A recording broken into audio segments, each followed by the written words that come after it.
بسم اللہ الرحمن الرحیم۔ میراث کے اوپر بات چل رہی ہے اور آج اس کا 5واں حصہ ہم بیان کرنے جا رہے ہیں۔ سابقہ آپ سنتے آ رہے ہیں کہ ذوی الفروض کون سے رشتہ دار ہیں، عصبات نسبی کون سے رشتہ دار ہیں۔ آج کے سبق میں ہم آپ کو صرف یہ بتائیں گے کہ ذوی الارحام کون سے رشتہ دار ہیں۔ واضح رہے کہ ذوی الارحام میت کے وہ خونی رشتہ دار ہیں جو خود بھی عورت ہوں اور ان کی میت کے ساتھ رشتہ داری بھی کسی عورت کی نسبت سے ہو، اور یہ کل 11 ہیں۔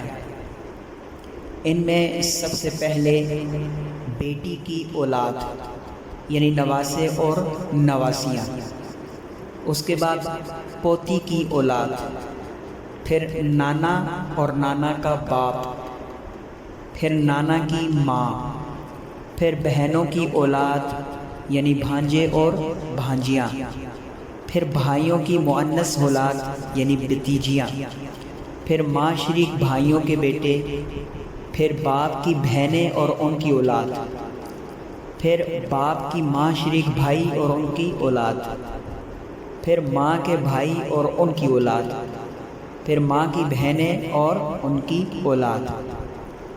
یہ کل 11 رشتے بنتے ہیں، اور اس کے اندر جتنی گہرائی میں جائیں گے اتنے زیادہ بنتے ہیں۔ مثال بیٹی کی اولاد ہے تو وہ نواسے یا نواسی ہوگی۔ اب وہ 1 ہے، 2 ہے، 5 ہیں، 10 ہیں، کتنے ہیں، 3 بیٹیاں ہیں، ہر بیٹی کے 5 بچے ہوں تو 15 تو یہ بن گئے۔ تو اسی طرح پوتی کی اولاد ہے۔ اس طرح جتنا گہرائی میں چلتے چلے جائیں گے اتنے زیادہ رشتہ دار بنتے چلے جائیں گے۔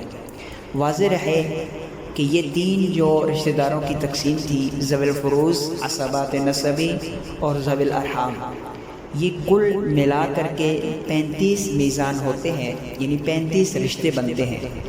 ان کو اچھی طرح یاد کر لیجئے۔